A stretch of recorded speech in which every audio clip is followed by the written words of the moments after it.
Hello everyone, welcome to Nitya classes. मैं हूं ओम जी और आज हम डिस्कस करने वाले हैं क्लास 10th का ज्योग्राफी सब्जेक्ट से रिसोर्स एंड डेवलपमेंट, जिसमें कि बहुत सारा पार्ट हम लोग अभी डिस्कस कर चुके हैं और अब हम इससे आगे चलते हैं, जिसमें कि हमारा जो टॉपिक है वो है रिसोर्स कंजर्वेशन। रिसोर्स कंजर्वेशन आखिर है क्या, इसे समझने के लिए ऐसे समझ सकते हैं।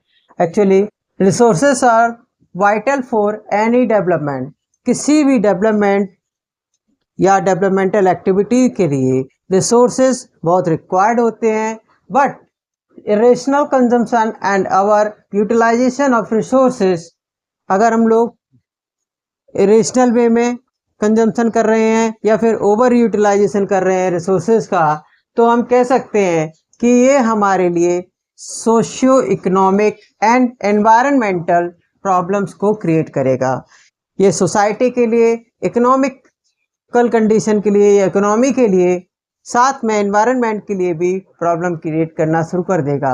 अगर हम इसको ओवरकम करना चाहते हैं, to overcome these problems, resource conservation at various level is important. हर एक लेवल पर रिसोर्स का कंजर्वेशन बहुत ज़रूरी है। इसी के लिए गांधी जी ने एक स्टेटमेंट दिया था और डिफरेंट थिंग्स भी बोली थी। पहला था स्टेटमेंट में ये है, there is enough for everybody's need. हर किसी की नीड को पूरा करने के लिए हमारे पास में काफ़ी है, but not for anybody's greed. लेकिन हम लोग किसी की भी ग्रीड को, किसी के भी लालच को पूरा नहीं कर सकते। ये स्टेटमेंट आप ऐसे समझ लीजिए, बहुत समय ऐसा भी हो सकता है कि ये क्वेश्चन के फॉर्म में आपको एग्जामिनेशन में भी मिल जाए। ये स्टेटमेंट बहुत फेमस था जब इसके लिए जो स्कूमबर्ग एक एनवायरमेंटल पर्सन थे, उन्होंने इसके बारे में स्टडी किया, तो आगे भी इसके बारे में बहुत कुछ लिखा। तो उनमें उन्होंने ये भी बोला था कि जो भी ग्रीड है ना, ग्रीड है या सेल्फिश इंडिविजुअल्स हैं, ग्रीडी और सेल्फिश इंडिविजुअल्स हैं वो, या फिर एक्सप्लॉइटिव नेचर जो हमारी मॉडर्न टेक्नोलॉजी का है, एक्सप्लॉइटिव नेचर जो मॉडर्न टेक्नोलॉजी का है, वो हमारे रिसोर्स के लिए एक, या रिसोर्स की डिप्लीशन के लिए एक रूट कॉज है।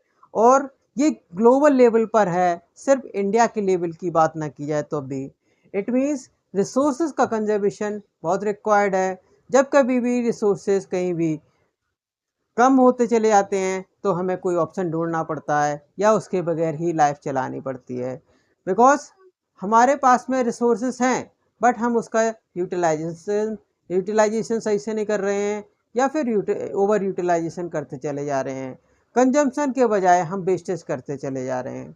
इसलिए ज़रूरी है कि रिसोर्सेज को कंजर्व करके रखें और आगे आने वाली जो नेक्स्ट जनरेशन है उसको भी हम आगे बढ़ा सकें। ना हुआ कि आखिर लैंड रिसोर्स है क्या। एक्चुअल में land is a natural resource of utmost use. ये जो हमारा लैंड है एक ऐसा नेचुरल रिसोर्स है जिसका हम लोग हर समय यूज़ करते हैं, and it support natural vegetations, wild life, human life, economic activities, transport and communication system. जितने भी हमारी वाइल्ड लाइफ हैं, जितने भी हमारे नेचुरल वेजिटेशंस हैं, जितने भी ह्यूमंस हैं, इन इकोसिस्टम, इकोनॉमिक एक्टिविटीज़ कह सकते हैं, ट्रांसपोर्ट, कम्युनिकेशन, ये सब हमारे सिर्फ लैंड पर ही अवेलेबल होते हैं। लेकिन land is an a set of infinite, कह सकते हैं फाइनाइट मैग्नीट्यूड है। मतलब लैंड एक ऐसा रिसोर्स है, एक ऐसी एसेट है जिसको हम लोग हमेशा यूज़ करते हैं। इसलिए therefore it is important to use the available land for various purposes with careful planning। इसलिए हमारे लिए रिक्वायरमेंट है कि हमें डिफरेंट वे में लैंड का यूज़ तो करना है, बट एक प्लानिंग के साथ करना है जिससे कि हमारा लैंड का यूटिलाइजेशन अच्छा हो सके और उसमें किसी भी टाइप का वेस्टेज ना आए। अगर हम लैंड की डिस्ट्रीब्यूशन की बात करें तो लैंड इंडिया में, जो इंडियन टेरिटरी में है, वो 3 पार्ट्स में डिवाइड की जा सकती है। पहला है माउंटेन, दूसरा है प्लेट्यूस, तीसरा है प्लेन। तो हम बात करें अगर प्लेन से, तो प्लेन का जो एरिया है इंडिया की टेरिटरी में 43% प्लेन्स में है, जो कि प्लेन्स मोस्ट प्रोबेबली एग्रीकल्चर और इंडस्ट्री के लिए यूज़ होता है। वहीं पर दूसरे नंबर पर हम देखें तो आपका माउंटेन्स हैं जो लगभग 30% हैं और प्लेन का एरिया 43% है।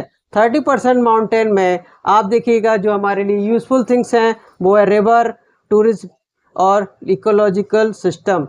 ये सिस्टम पूरी इकोलॉजी को कंट्रोल करने के लिए यूज़ होता है। नेक्स्ट आपके में जो लास्ट बचते हैं वो है प्लेट्यूस।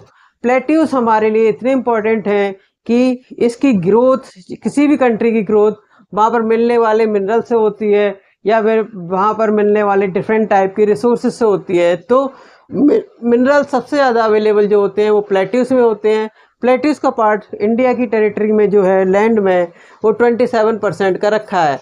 इसलिए हमारे लिए इन सब को बहुत अच्छी तरीके से मेंटेन करना ज़रूरी है और ध्यान रखें कि लैंड का यूटिलाइजेशन हमारे लिए इस तरीके से होना चाहिए कि जो मैक्सिमम हमें आउटपुट मिल सके और वेस्टेज भी ना हो। आज लैंड का जो सिस्टम है वो ऐसा कह सकते हैं एनवायरनमेंट में ख़राब होता दिख रहा है। बहुत सारा प्लेसेस ऐसे बन चुके हैं जहाँ पर लैंड को मिसयूज़ किया जा रहा है। जितने ही फॉरेस्ट हैं वहाँ पर अगर हम कट करके डिफरेंट कॉलोनीज़, इंडस्ट्रीज़, हाईवेज बनाते जा रहे हैं तो वो हमारे इकोलॉजिकल सिस्टम को इफेक्ट कर रहे हैं। Now we are going to discuss about the land utilization. India में जितनी भी उसकी टेरिटरी में आता है लैंड, उसको किस तरीके से यूटिलाइज किया जा रहा है उसके बारे में अब हम लोग स्टडी करने वाले हैं। पहला है फॉरेस्ट।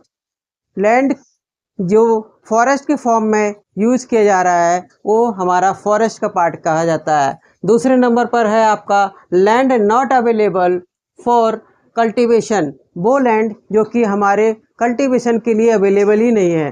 पहले उसमें ए पर आता है वारन लैंड और you can say waste land.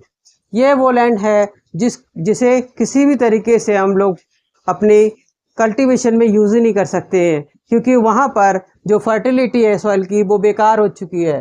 दूसरे बी पर है आपका land put to non agriculture usage. बहुत सारी लैंड ऐसी है जिसे हम लोग एग्रीकल्चर के लिए यूज़ ही नहीं कर पा रहे हैं क्योंकि वो किसी और पर्पज़ के लिए यूज़ की जा रही है। पहला इसमें हम कह सकते हैं बिल्डिंग्स आती हैं, रोड्स आती हैं, फैक्ट्रीज आती हैं।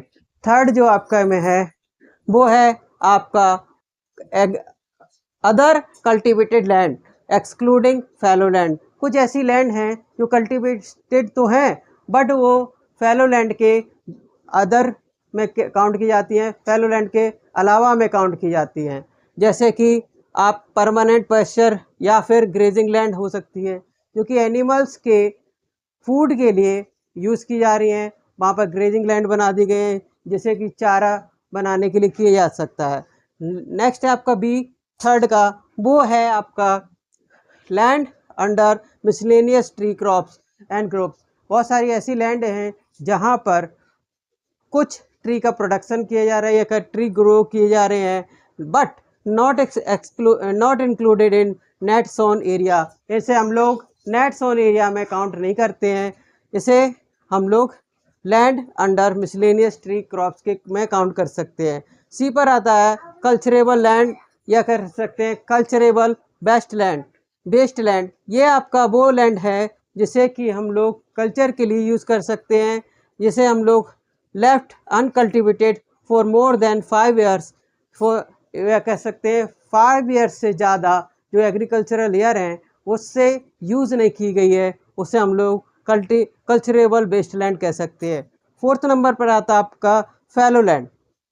फैलो लैंड को समझने के लिए हमें यह समझना होगा कि ये 2 टाइप्स की बोली जा सकती है। पहला है करंट फैलो लैंड जिसमें कि लगभग 1 साल या उससे कम टाइम के लिए हमने एग्रीकल्चर का वर्क ना किया हो, वो करंट फैलो लैंड के अलावा का बोली जा सकती है, या कह सकते हैं यही करंट फैलो लैंड है। दूसरा है other than current fallow land. ये वो लैंड जिसमें हमने 1 साल या 1 साल से लेकर के 5 साल तक कोई भी कल्टीवेशन का वर्क ना किया हो, उसे other than current fallow land कह सकते हैं। हमारा मोस्ट इम्पॉर्टेंट चीज़ है वो है फिफ्थ पॉइंट, वो है आपका नेट सोन एरिया। इस एरिया में हम लोग फिजिकल एक्सटेंट तक जहाँ पर लैंड अवेलेबल है और जिसमें हम लोग क्रॉपिंग कर रहे हैं, वही आपका कह सकते हैं नेट सोन एरिया है। नेट सोन एरिया में हमारे पास में एक चीज़ और अवेलेबल होती है, वो होती है कि जब कभी भी किसी भी एग्रीकल्चरल लैंड में वन टाइम क्रॉपिंग की जा रही है तो हम उसे नेट्स ऑन क्रॉपिंग कह सकते हैं या फिर नेट्स ऑन एरिया कह सकते हैं। लेकिन कभी कभार किसी भी एक पर्टिकुलर लैंड में एक से ज़्यादा क्रॉप को ग्रो किया जा रहा है, उसे हम लोग ग्रॉस क्रॉप एरिया कहते हैं। क्योंकि ये ज़रूरी नहीं है कि हम पूरी की पूरी लैंड में ही सारा क्रॉपिंग कर डालें। कभी कभार कुछ पार्ट को छोड़ देते हैं लैंड की, जिसमें क्रॉपिंग की जा सकती है या नहीं की जा सकती है। आधे पार्ट में या फुल पार्ट में भी जब भी हम क्रॉपिंग कर रहे हैं तो जितना भी नेट सोन एरिया है उसमें हम लोग नेक्स्ट जो भी सेकंड क्रॉपिंग कर रहे हैं उसको भी काउंट कर लें तो बनता है आपका ग्रॉस क्रॉप एरिया।